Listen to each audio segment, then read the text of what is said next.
Welcome to Columbia Rotary on September 21st, 2015. We are glad you're here. We have a treat today as we get started. The singing of our national anthem will be led by Richard Conant.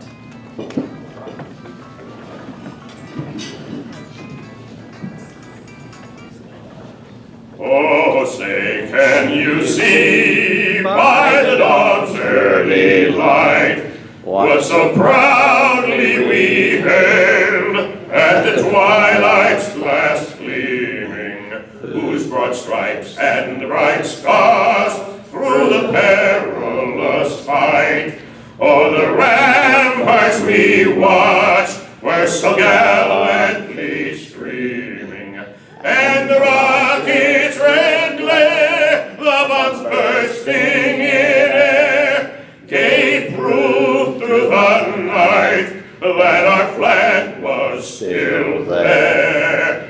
Oh, say does that star-spangled banner yet wave o'er the land of the free and the home of the brave?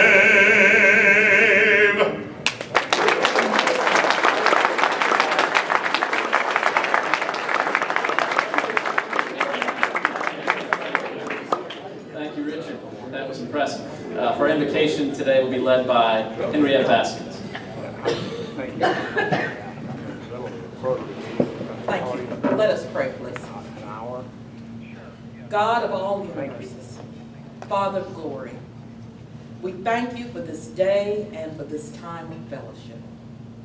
We thank you that we are wonderfully made in your image, each with unique gifts and talents. No two exactly the same. Help us to continually call on those things and those attributes that make us more like you. Help us to be loving, to be kind, to be compassionate, and to be understanding. Help us have a heart for those less fortunate in our community. Give us the courage to build bridges of goodwill so that our community is a better place for all. Bless our fellowship today and bless this food to the nourishment of our bodies. In your service, amen. Amen. Okay, you may be seated. As you're getting comfortable, I'll remind you to go ahead and put some money in the cart bucket on each table. As a reminder, that money goes to fund Alzheimer's research. Every penny of it, every dollar you put in goes to fund Alzheimer's research. To welcome our visiting Rotarians and guests, Walton Carton.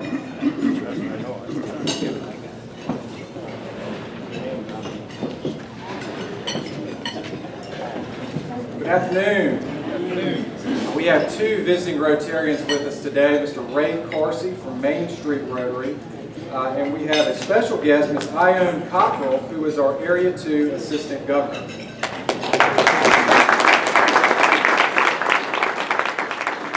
At this time, if you are a Rotarian with a guest, would you please stand up? We'll pass the microphones around. Can I get a couple volunteers to carry this around?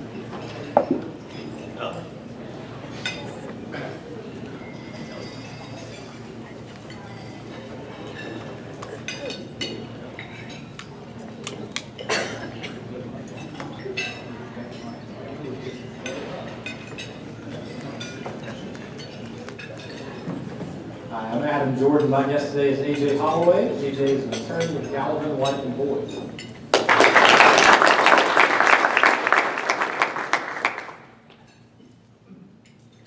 Oh, I'm John Bacus, and I'm pleased to introduce to you Lieutenant Colonel Giles Gregory, who is serving with arson down at Shaw Air Force Base. And mighty glad to have him here, and I'm hoping later in the year we can hear more about what arson does, Army Central Command at Sumter, down at Shaw Air Force Base.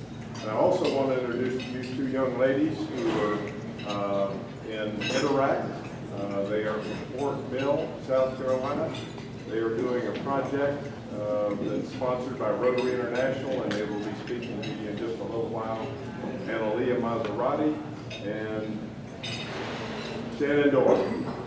And we're mighty glad to have them. They drove down from Fort Mill just to speak to you all today for a few minutes.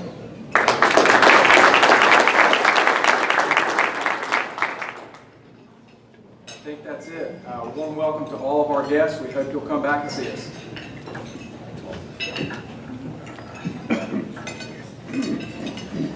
Okay, thank you, Walt.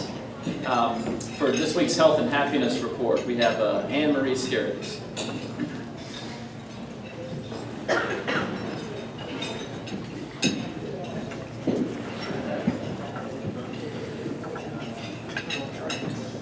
Good afternoon. Hope everyone is having a wonderful Monday. We do have some member news this morning. I'm going to hold this, excuse me. First, Rusty DePass just called me and told me that Chip Smith's mother, Connie Smith, passed away this morning. Don't believe it's been public yet. We don't have information about arrangements since it was just this morning. But certainly, please keep the family in your thoughts and prayers. Some other member news. Bob Crutchfield has been doing a great service to the club and has been calling some members that maybe have been away for a little while. And there are some messages back from some, just to give you some updates. And also some hellos from some. Carl Byers has been away for a little bit, and a member with us. I know many of you have worked with Carl on many of our projects. He's been on an out-of-town project, but it should wrap up soon, and he just said, let everybody know he's okay, looks forward to coming back, and he says hi. So hello from Carl. Smitty Harrison, we haven't seen Smitty in a while. As you know, a very active Rotarian in our club. I had the privilege of working with Smitty on some of the Rotary Foundation work a few years ago. And Smitty, unfortunately, about 3.5 years ago, had a very serious workers' comp accident. He actually shattered his leg. So he's still recovering from that. But he did ask us to pass on his regards and again tell everyone hello, he misses it, and he will be back. And if you know Smitty and his love for Rotary, you don't take that lightly. And also Jim Morris, obviously pillar in the community. Jim was president of Midlands Technical College, went on to become president of the State Technical College system as a whole. He's had some health problems on and off for a couple of years now, but it appears that he's met with some doctors at Duke that seem to have found a way to assist him a little bit. Bottom line is this relates to some congestive heart failure issues. He's fallen a couple times, so he does want to get better, understandably, before he comes back. But Bob did talk to him. He said he misses everyone. And he does say hello as well. So thanks so much to Bob for reaching out to these folks and making sure they are still members of our club, and we're always happy to hear the news from them. And as you can tell, they all miss the club greatly as well. So think about them while they can't be with us. Let's see, I am loath to bring this up, but you all know what's coming. Tom Persons caught me at the Health and Happiness table, and he said he had a 52-20 kind of weekend. So I'm just saying, you all know we'll move along now. But Tom said he and Bob Crutchfield are probably the only two in the room. I don't think Bob's here, but are excited about that. So anyway, there you go, Tom. I made sure I said it. Brenda Oliver, where's Brenda? Brenda will be presenting at a PTSD seminar. She'll be presenting on art as a means to help those who are struggling with PTSD. That seminar is going to be held on Thursday the 24th from 6 o'clock to 9 o'clock at the National Guard Armory on Bluff Road. And that is free and open to the public, and it's sponsored by Blue Star Mothers. So thank you so much for that, Brenda. We appreciate it, and such an important service. Thank you so much. And finally, Lane Lincoln let me know that I know we're going to hear a little bit more about this later, but we did have a very positive Harvest Hope event last week, so I will leave it at that, and I think we're going to see some pictures about that a little later. And do I have a little bit of time left? As I was preparing for today, it didn't dawn on me until in my email I got in my inbox this morning, one of them, I got an email from a store that I shop that reminded me, hey, 30% off, it's the first day of fall. So I thought, oh, it's the first day of fall. I didn't remember that. So, but actually autumn is really my favorite time of year. And it's a little warm today. I don't know that it quite feels like autumn yet, even in the South, but so I looked up some things about autumn, as you know. And first of all, I wanted to share with you, I found this wonderful quote from author Wallace Stegner that I thought just conjured those images of what fall and autumn is about. It said, that old September feeling, left over from school days, of summer passing, vacation nearly done, obligations gathering, books and football in the air. Another fall, another turned page. There was something of jubilee in that annual autumnal beginning, as if last year's mistakes had been wiped clean by summer. I just thought that was wonderful. It really kind of, for me, captured what fall feels like. But of course, since I have health and happiness, I had a couple trivia questions about autumn, about fall. And let's see how we do. What word was commonly used before the 16th century to refer to the autumn season? Was it fall, crop, harvest, or reap? Harvest is right, and the word is still common in some West Germanic languages. However, in other countries, as more people gradually moved into towns, the word harvest lost its reference to this time of year. So you don't hear it quite as much. What English Romantic poet wrote the poem To Autumn, which describes the season as a time of mellow fruitfulness, but also evokes a sense of melancholy? Was it Paul Verlaine, William Wordsworth, John Keats, or John Byron? I heard a couple mumbles out there. It was Keats. Keats, and it's To Autumn is the last work in a group of his poems known as the 1819 Odes. That also includes Ode to a Grecian Urn, which is obviously more famous, probably in high school.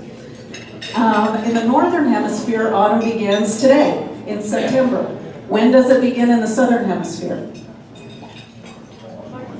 March. Very good. Equinox occurs twice a year, so it's just the reverse. Okay. What term refers to the full moon closest to the autumn equinox? Is it bright moon, harvest moon, blue moon, or reap moon? Harvest moon. And when the night of the harvest moon coincides with the night of the equinox, it is known as a super harvest moon. Fact check that for me. The harvest moon is also known as the wine moon and the singing moon. So one more. We have time. And which of these birds do not migrate in autumn? Storks, hummingbirds, ravens, or swallows? I think I hear it. Ravens is the correct answer. It says most ravens are omnivorous, and they mate for life, and they use the same nest every year. So, and I'll close you with another quote that I found from Henry David Thoreau. I would rather sit on a pumpkin and have it all to myself than be crowded on a velvet cushion. So enjoy your autumn. Thanks so much.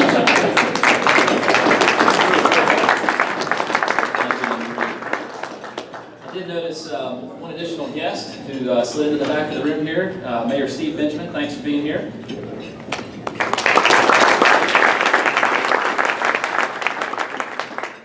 We are going to take a minute and recap the Harvest Hope event last week. It was a terrific time. So many of you were there, about 25 or 30 of us attended the event. It went real well, and I've asked Carrie Powers to step up here and give you all an update.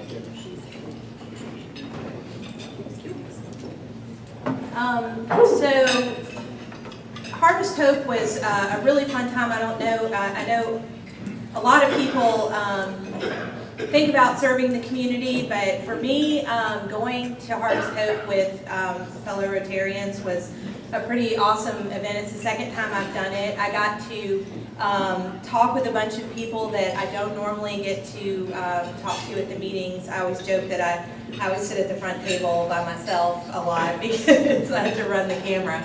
So I got to talk to a lot of people. I got to, engage in some Rotary Fellowship that I don't normally get to do. So I encourage everybody, if you haven't gone to a food packing event, sign up for the next one, because we really had a really good time. And then of course, I took some pictures. We packed over 300 boxes of food for local families, and those will be distributed here in our community. So these are our dollars, our time at work. And we had, what, about 30 some odd people show up. There's Jack up there. He was in charge of packing our cereal, and you can see it was on an assembly line. If you've never been, it works like a pretty well-oiled machine, except when we have all the men at the front, at the end of the line, taping the boxes. And me and Libby Gober, we figured that was just a bad idea. That's the only snafu we had. I mean, we had it going until it got to the end. All those men down at the end, they didn't know what the heck they were doing. And I think right here on the right, we have John Denise was talking about how we need to do background checks on all of our members because we allow Georgia fans into the club, and he was pretty upset with that. And so here's some of our group. We had a lot of people had to leave and go pick up children and do other things, but as you can see, we packed, I think it was 2 or 3 pallets, and we had a really good time. So just wanted to applaud everybody who showed up to do it. It was a really good time.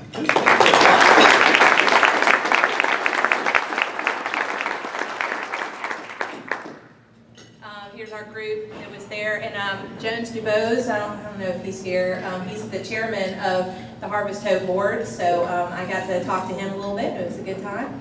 And then of course we went afterwards and had beers at River Rat, and I was drinking beer and I didn't take any pictures, so. But really what I want to talk about, Jack, is I want to talk really quick about our social media and being online. As you know, I record the meetings every week. You can go, if you miss a meeting, you can go on our website, you can watch the meeting, then you can let Debbie know that you've done it. And but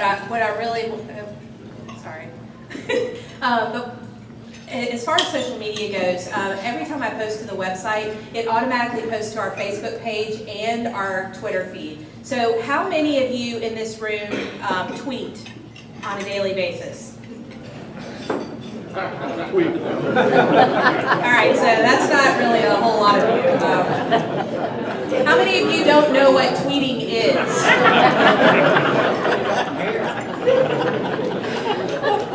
Alright, yes, I'm not even going to explain that. Anyway, my point being, if you tweet, if you are on Facebook during the day, if you see our posts, they should be in your news feed. If you go to the Columbia Rotary page and like it, it'll show up in your news feed.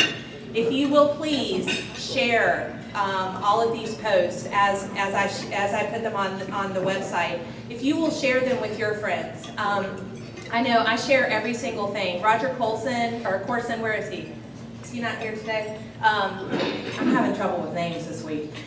He shares everything, and he's so good about that. So if you guys would make an effort to share all of our social media with your friends and your followers on Twitter, I think that'll really help us out a lot.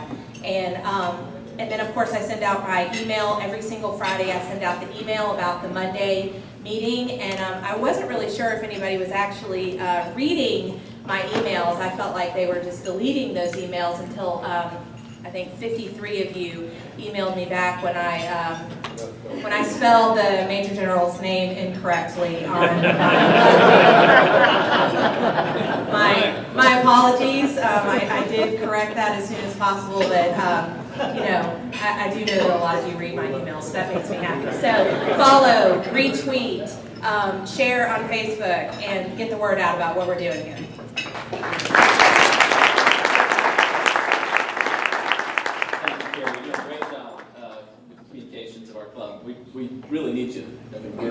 desperate to have someone like you to do it, and you're doing a terrific job. Even if it's a Georgia fan? Even if it's a Georgia fan. I want to call forward now Analia Maserati. She is the president at the Fort Mill High School Interact Club, and she's coming forward today to share with you all an initiative that's underway. When we contribute money as a club to the Rotary Foundation, I want you to hear from Analia about how some of the money comes back to our community and the difference that they're making. So, Analia.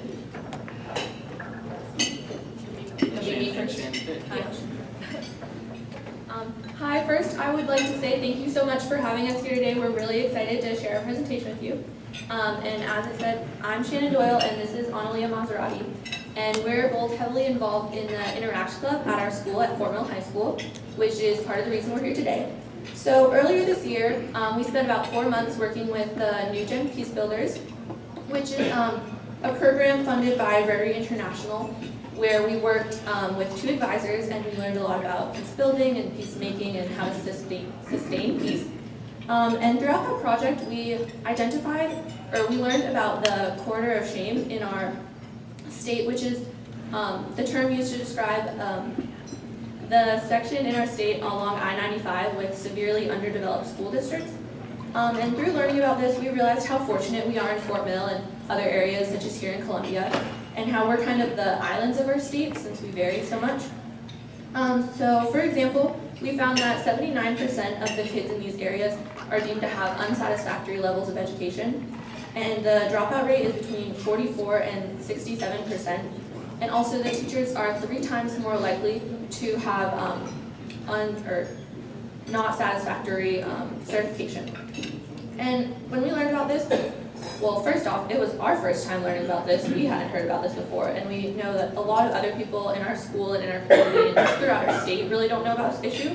So to focus on our project, we decided that it needed to be focused on awareness, because how can we fix a problem if nobody knows about it? So we developed this plan for our project.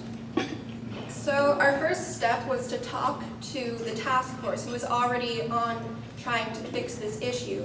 And through talking to their leader, we learned some of their goals, one of which was early childhood education. And we thought that was a great way to start leveling out the education. And so we added that to our goals. And then we also decided to encourage technology so that the students there could have access to the online school system in South Carolina that's already well-developed, virtual SC, and other outside resources that they can't get at their school districts. So to spread this message, we've been talking to Interact clubs and Rotary clubs across the state. And we have 2 more presentations and possibly more on the way in the future. And we've also tried to get this message across locally, talking to the Fort Mill Rotary Club and our school specifically. And then recently we've started to add social media into the mix to try to target our own generation, because we feel that if anyone, our generation would definitely get it. We've partnered with Dana Lawrence, who is the leader of the South Carolina chapter of the Students First, and she's also focused on the corridor of shame. And so she's gotten us involved in her project, which involves a petition with almost 30,000 people in it already. And she's promised to help us in any way she possibly can, and we're definitely going to take her up on that. So, but the real culmination of our project and why we drove over an hour down here to talk to you guys for 5 minutes is our call-in that's going to happen on November 20th. And we really want you guys to get involved with this. We're doing it so that to inform the legislature of the issues and how much people do care about it and how much of a priority they really should make it, because people really do care about this issue. So as you can see, there should be a copy on each of your tables of our flyer, which outlines our project, which is called the Corridor of Same. And also there's a script for the call-in, but you can find those on our website. If you just Google Corridor of Same, it should be one of the first results. And also, as we discussed, you guys maybe don't have Twitter and everything, but we have an Instagram. If you search at Corridor of Same, you can find us on there to find out more information. And thank you again so much for your time.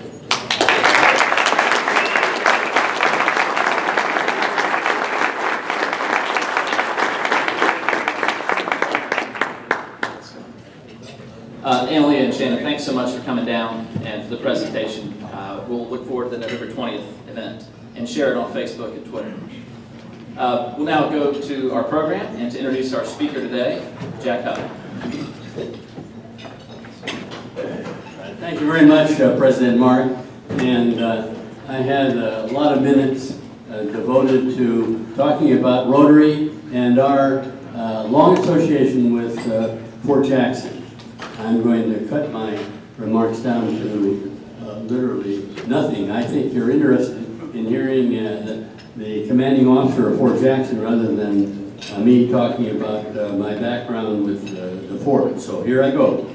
In the first place, I will say that General Cloutier has his introduction to Columbia was when he was serving as the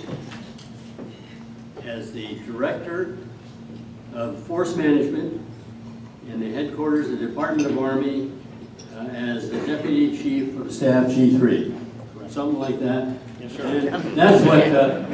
So he was leading a panel that was going out to examine 20 different posts throughout the country to come back and evaluate where do we really want our emphasis. And I can just remind you, for those of you that went to Shandon Baptist Church and sat in there with literally almost a couple thousand people and had watched this, listened to the panel, listened to the people that talked to the panel. When it was ended, they had people lined up in each of the aisles with a microphone at the end to tell General Cloutier what they wanted to talk about. One of those was a veteran that had 2 amputated legs. He had that, but the most exciting part of it, and that I'll just mention here, was that I will not forget, was the governor, a lady, running down the aisle of this thing to get to a microphone to talk to General Cloutier and the panel, and she talked for about 6 minutes, I would think, and she shared her heart and spoke without any notes. Really, really impressed me. And so with that in mind, I had a bunch of notes running down the aisle. No, that's not anyway, it was a clear demonstration of why we say that Columbia is the most military-friendly community in the nation, and they walked away with a good feeling for that. So General Cloutier has been here for a short time, and I would say that he graduated from the University of San Diego in 1988, and then he went on for advanced degrees, and he has served literally in every leadership and command position you could ask for, from the captain of company all the way up through brigade and beyond. He's married to Diane. They've been married for 25 years, have 3 children, Haley, Roger III, and Cameron. Please join me in giving a Rotary welcome to General Cloutier.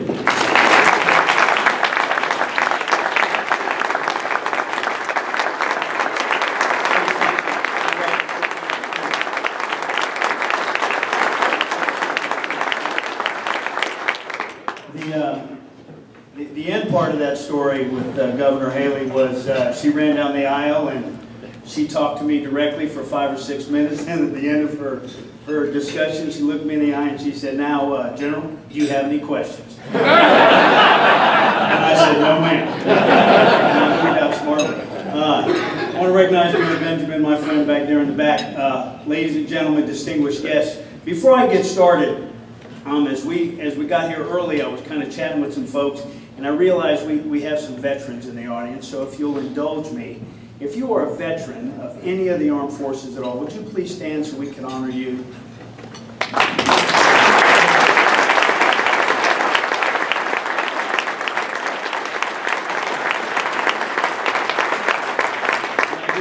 Thank you for your service because you defended me when I was just a young boy, and now it's my turn to defend you. And that's kind of the spirit of what I want to talk about today. So if you'll indulge me, I'm going to show a little video. It's about 5 minutes long, but the Army is really about people.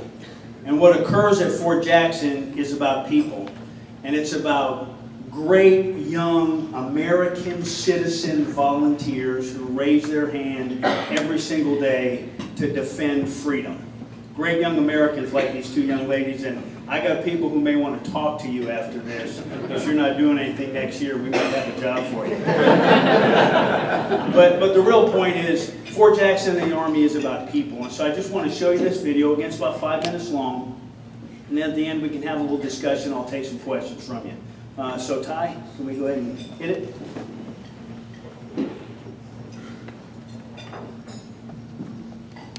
No pressure, Ty. It's only your signature.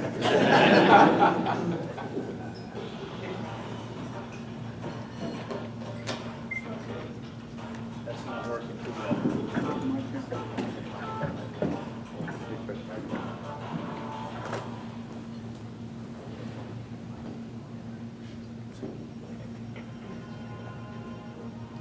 The transition from citizen to soldier is many things. A challenge, an adventure. Can you guys hear that? It's a series of questions, the answers all coming from within. The men and women who undertake that transformation choose to join the United States Army, do so for their own reasons. But one thing is the same for every recruit who steps on the bus at basic training. Over the next 2 weeks, they will find themselves challenged in ways they didn't expect.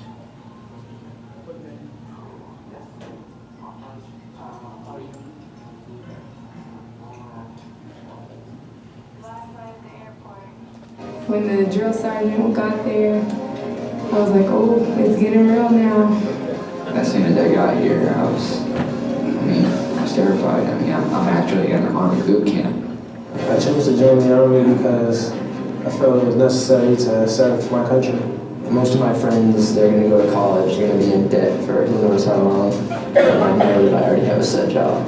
I know what I want in life, and I know that the military is going to get me there, so just stay motivated, get the job done. Basic training begins with arrival at Reception Battalion. Essential paperwork is completed. Medical checks and vaccinations are given. Trainees get haircuts and uniforms and begin to look like the soldiers they're destined to become. When I was on the bus, I was sitting there like, this is going to be amazing, and it's going to suck. When we arrived at basic training, he said, "Get off my bus." And my heart dropped to my stomach like, oh man, this is going down. This is it. They next move into Red Phase, where they meet what will be their biggest source of guidance over the next few months, the drill sergeants. Yes, drill sergeant. Trainees start to learn the fundamentals of being a soldier, building confidence in themselves, and learning what it truly means to be part of a team. Now that I'm here and I'm experiencing it, I love it. When you hear someone calling you a soldier, you want to act like a soldier, you want to walk like a soldier, you want to talk like a soldier. I mean, I feel like a soldier more and more every day just because you're getting adapted to the routine every day, so you're getting used to how everything's supposed to work, what you're supposed to do, what you're not supposed to do. I want to make it through graduation, and I'm going to do everything I can in order to do that. Training continues with White Phase, where even more emphasis is placed on developing critical warrior skills. Physical fitness is primary, as the increased intensity begins to pay dividends in strength, stamina, as well as confidence. Yeah, your muscles are giving out, you're gonna be sore, you're gonna be tired, but it changes your life. And then you get into the fun stuff too, once you phase over from Red Phase to White Phase. Everything they do here is to help benefit us, to make us a better soldier. We want to inspire our soldiers to become strong Army soldiers that have those Army values instilled in them versus scaring it into them. I will never quit. I will never leave a fallen comrade. I am disciplined, physically, mentally tough. The soldier's creed and the warrior ethos, I feel like that's becoming a part of everybody here. I just went through the night infiltration course. Once I got through that first barbed wire, I was like, okay, got that down. Hit me with the next one. And that's how I feel with basic training. The once we get done with one event, I'm just like, okay, finish that one, hit me with the next one. You can start to tell who the natural leaders within that platoon are going to be. I want my platoon to be the best, and I'm not going to let anything stop me. The final 2 weeks of training, known as Blue Phase, will bring even greater challenges. Trainees must apply all of their developing warrior skills in events that replicate real-world operations. More complex scenarios will truly test the resolve of every man and woman at BASIC. But they will tap into the leadership and self-confidence that have been building within them, and they will prevail. And then go forward wherever it's about the This uniform isn't something you just throw on. It's a privilege to put this uniform on. You wear it with pride. You look professional and you conduct yourself as such. You used to put on the patches every day, put on the uniform every morning, and it just becomes a way of life. I think sweating in it 24/7 definitely makes it a part of you. It just feels like another layer of skin, really. And I complete every single thing we have to do in basic training. Then I will feel like I can call myself a soldier. Having met these challenges, the company will gather to reflect on all that they've accomplished as a team, symbolized by the rites of passage. After that, the day they worked for from the very beginning, graduation. When I showed up here, I was just a civilian coming out here to try and serve my country. And now I feel like I'm actually a soldier and I've accomplished what I set out to achieve. I always looked up to people who served in the military. So every time I wanted to quit, I always pushed through it and remembered the people who were here before me. As soon as my wife and dad glanced at me and she started running towards me, I teared up. I couldn't stop. Like, it really looks professional. Like, we all look like great soldiers right now. Like, I'm ready to start a new chapter. These men and women have pushed beyond what they once thought were their limits and have proven to themselves that they are disciplined, physically and mentally tough. They did not accept defeat. They did not quit. They now stand ready as American soldiers. Are you ready to join them?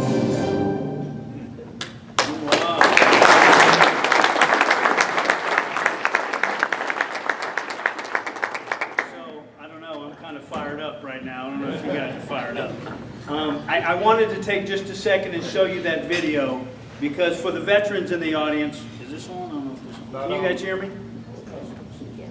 Okay, it's on now, I think. For the veterans in the audience, I want to assure you that basic combat training is not easy. You hear a lot of stories out there about basic training isn't tough anymore. It is tough and it is challenging, and they have to get after it every single day. I do not want to insult anybody, but I wanted to briefly go over just some facts and figures, some history of Fort Jackson to kind of provide context before we move forward. So Ty, if you'll go ahead and hit the first one.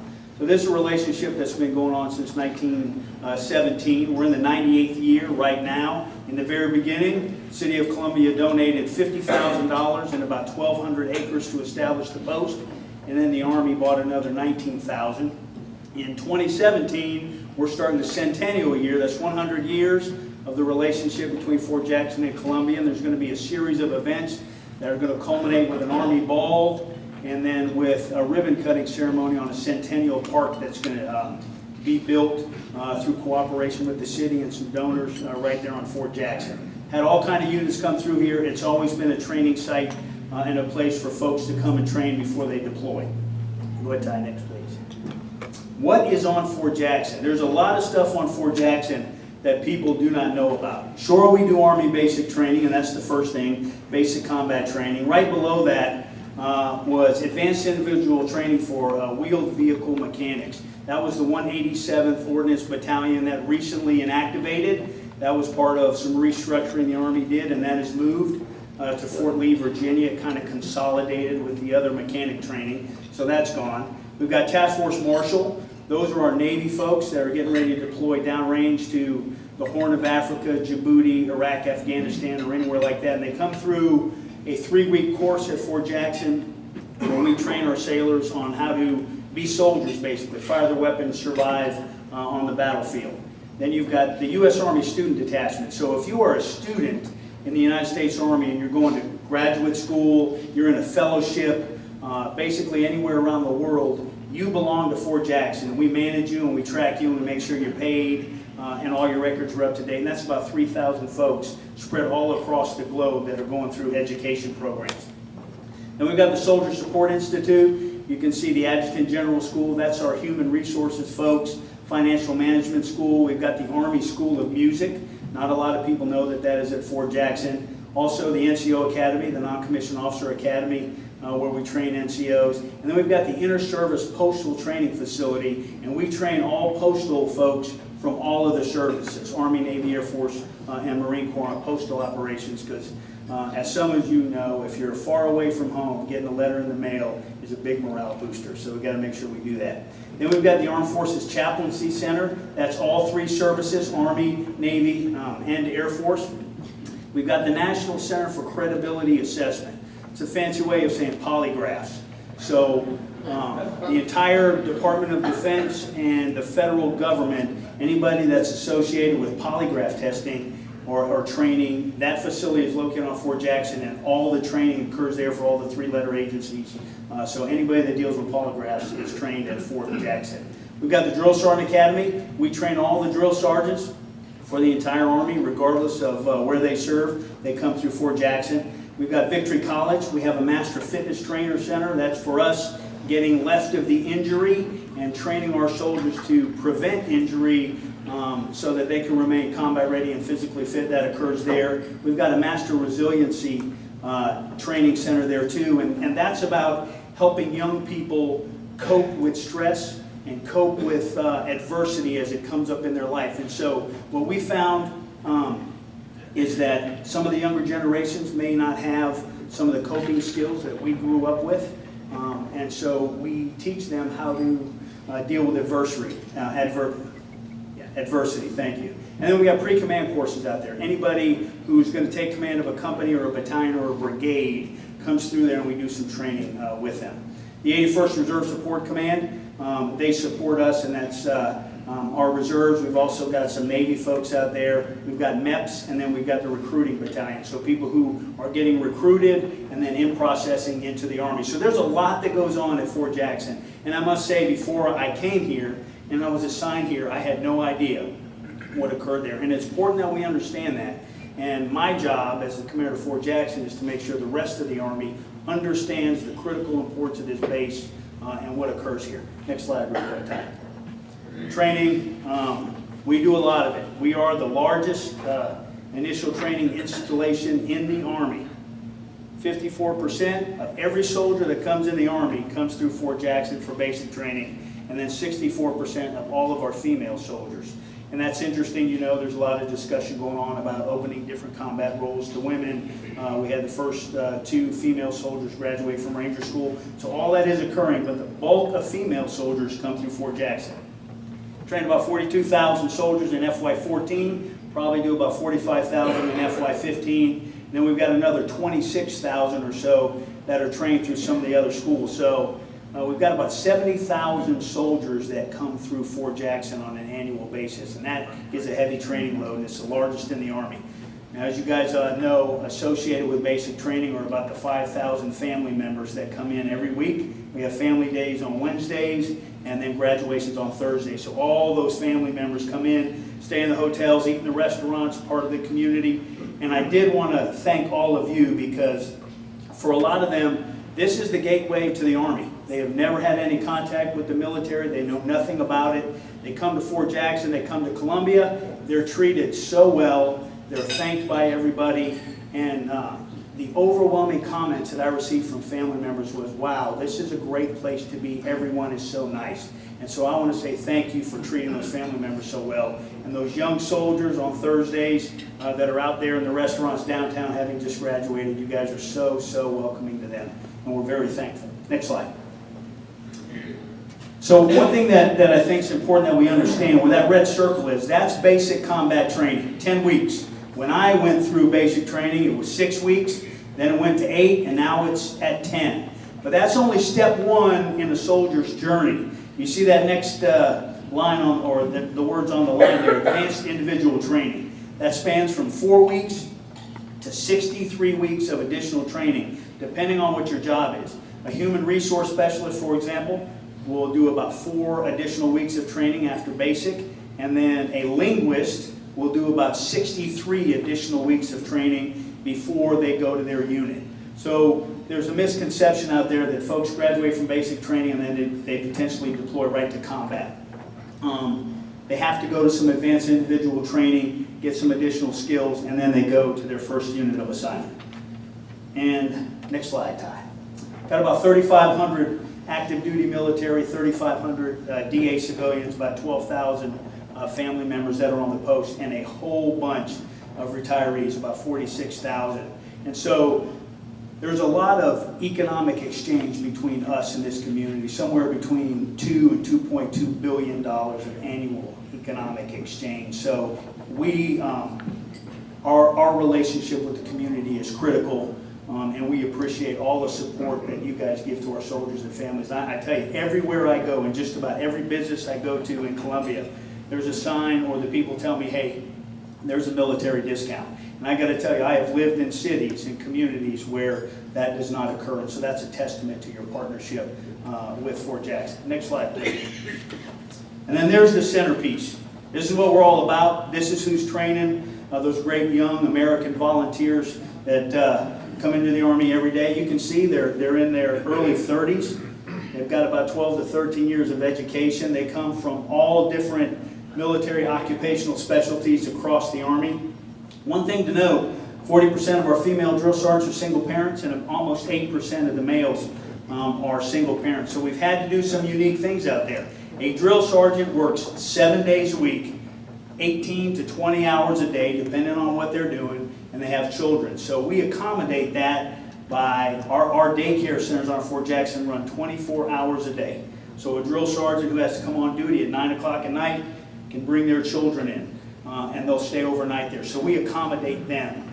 They're why we exist, so we can train those young men and women. We adjust the hours on our shopettes, our little grocery stores. We just got a new Starbucks opened up on Fort Jackson, and we open that up at 4 in the morning because that's when the drill sergeants come in. We need to accommodate them because they're the ones that are getting after it every single day.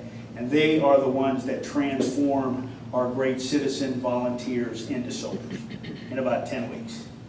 And next slide. Okay, so that's what we do at Fort Jackson. I just wanted to give you a brief overview and then 1 or 2 more points that you may find interesting.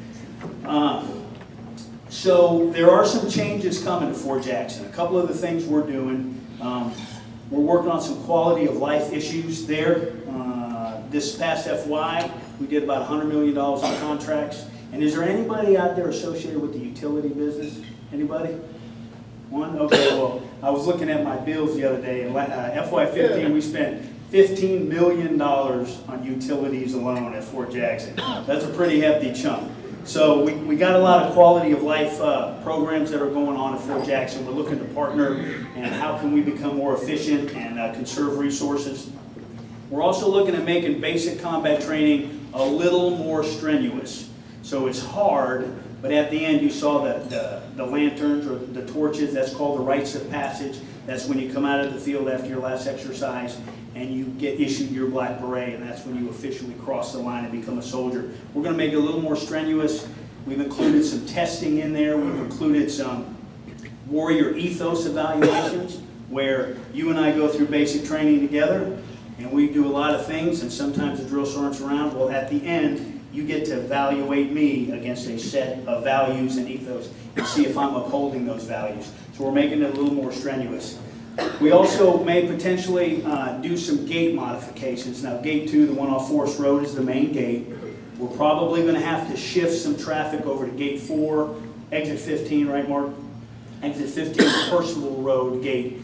Will probably be a gate sometime in the future where most of the traffic will go through.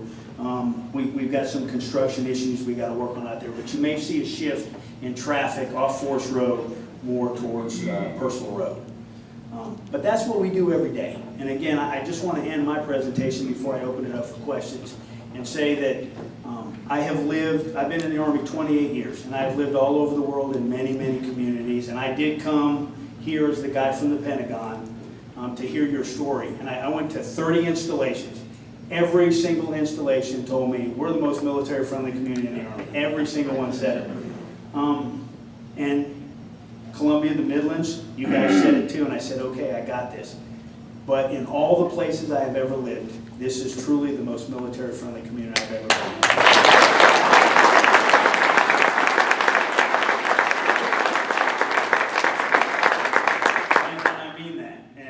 The other thing I want to tell you is what occurs here at Fort Jackson cannot be replicated anywhere in the Army.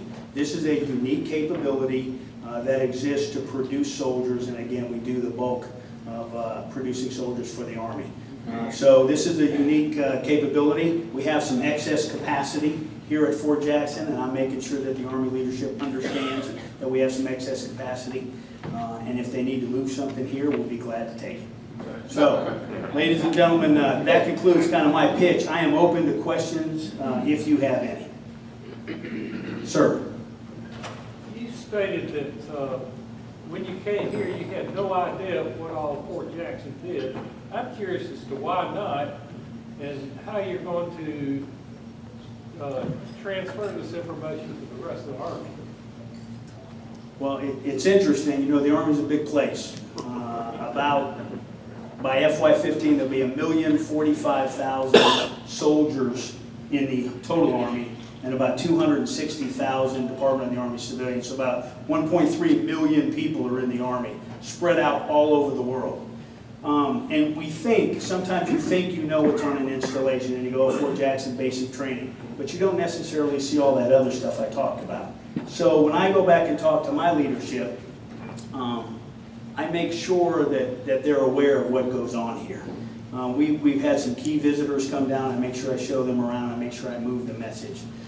It's not that people don't know what goes on here, but until you come and touch it, you know, you can understand it up here, but you got to come out and see it and see what goes on every day and see what those drill sergeants do, working 18, 20 hours a day, 7 days a week. And until you see it, it's hard to understand. Sir? Are there any other questions? Ma'am. It's not a question. I just wanted to say I was privileged to get to watch the Tunnel of Towers runs, and you had several platoons there. So it was really a proud moment to see all those young men running that event. Well, thank you so much. I thought you were going to say, I saw you run and you looked really tired. I had my poker face on. Thank you so much, man. That was an honor. Every one of those soldiers, we had about 1,500 soldiers that were out there. And we got support from the community to move our soldiers off Fort Jackson out there. And all those soldiers were volunteers. And a lot of those soldiers that you saw were just at the end of their second week of basic training. So these were people who were 2 weeks before were just regular kids, and then 2 weeks later they had the discipline and physical fitness to complete that 5K in formation. So thank you so much, ma'am, for those kind words. Ma'am. I just wanted to thank you. I've been working with Fort Jackson since 2012 with my Creative Journey art program. And when the WTU deactivated in 2013, we transferred over to the Exceptional Family Member Program. And we have been going there once a month and working with active duty military families and their children with special needs. And it's been a pleasure. Thank you so much, ma'am. And you know, our men and women and family, you know, our men and women who have deployed have seen things and been exposed to things that are really challenging. But our family members serve too. And I always remind people that behind every good soldier is a great family, and we can't do it without them. So I appreciate you taking care of them and our family members, because it's a tough journey. And the past 14 years of war have been a challenge on the Army. The other thing I would say is, don't forget though, the Army's still at war, and we still have men and women that are deployed around the world doing this. So I appreciate your support, ma'am. I think, sir, you had your hand up first. We're certainly honored to have you here in Columbia leading Fort Jackson. I'm just curious, do you have any idea how long you might be with us? Sure, I have no idea. You know, that's the interesting thing. You have more predictability in your life. When I was a second lieutenant, I knew exactly what my life was going to be like. No, sir, I don't know. I'm laying low because I don't want anybody to even remember in Washington to remember I'm here. But I don't know, sir. Yes, sir. Well, first of all, as someone who grew up on the other side of the fence, I've always appreciated taps in the evening, and it's very loud in our neighborhood. It echoes throughout our neighborhood, and someone actually complained about it one day, and we all just about took them out because it reminds us of freedom. I was one of the folks who stood up and waited in line to speak to you, and I remember you. I thought to myself, he looks like he has a helmet implanted in his head. You look like a general. We've had 6 or 7, maybe more generals to come through during my time in this club, and most have been members or honorary members. And we'd love to have you as at least an honorary member. But what I find very interesting is many of them have, after they've retired, they've come back and they've been members of this club as well. So we would just extend an open invitation to you, and in the future, if you decide to come back to Columbia, we'd love to have you. Well, thank you, sir. You know, just 2 thoughts. I think you just told me I have a big head. I can only say that because I resemble that. And you know, that's true. We have a thing called, for those of you that don't know, we have a thing called the Board of Directors. And we meet about once a quarter, and I meet with all the retired general officers that are in the area. And we sit down and we talk about issues that are affecting Fort Jackson, and I get a lot of coaching on how to improve and make things better. But we think it's important to keep that dialogue going between us and the retired general officers, because they have networks of people they talk to. So thank you very much. Yes, sir. Any other questions? I think I'm getting the hook back here. Sir. You just mentioned you have a board of directors, and you have a lot of resources, unique resources out there in Fort Jackson with all those soldiers. On the other side of the fence, we have this incredible research university that is in many cases out there solving problems, and they get grants and things to help sort things out and solve problems. Is there any way, or do you have things ongoing with the University of South Carolina to help you solve some of your future problems by using some of the resources at the University of South Carolina? Sure, that's a great question. We have a lot of partnerships that are ongoing. We're trying to create partnerships, for example, with the city. How can we use resources more efficiently? We're partnering with USC. One thing in particular we call the Performance Triad. So the Performance Triad, if you look at soldiers as athletes instead of soldiers, we're athletes, right?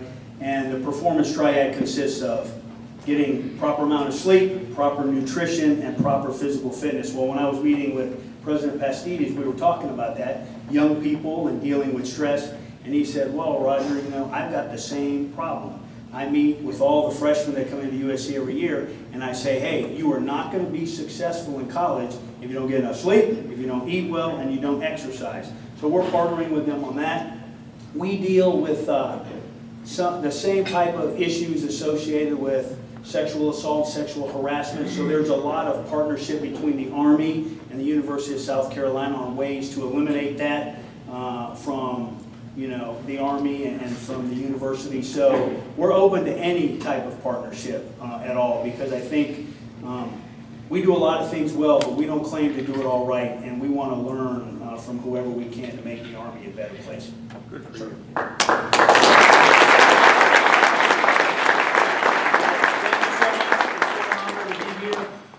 And I really do, I want to end just by saying 2 things. Thank you for supporting our soldiers and families. It means more than you know. You are truly the gateway to the Army for a lot of people coming in. And then the last thing I want to say is don't ever fret, because America is in great hands. Every single week we graduate between 800 and 1,200 brand new soldiers. And those young men and women that walk across that field are volunteers. They love America and they want to defend freedom. So I am very optimistic about the future of America when I see those great young men and women show up every week. So you should be too. Thank you so much.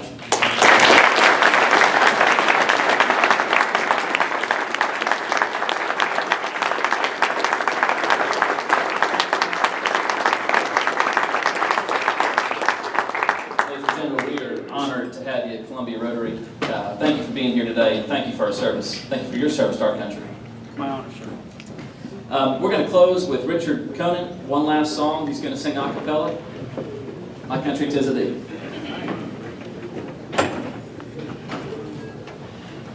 My country 'tis of thee, sweet land of liberty, of thee we sing.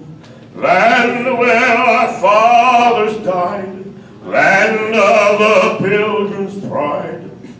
From every mountainside, let freedom ring. God bless America.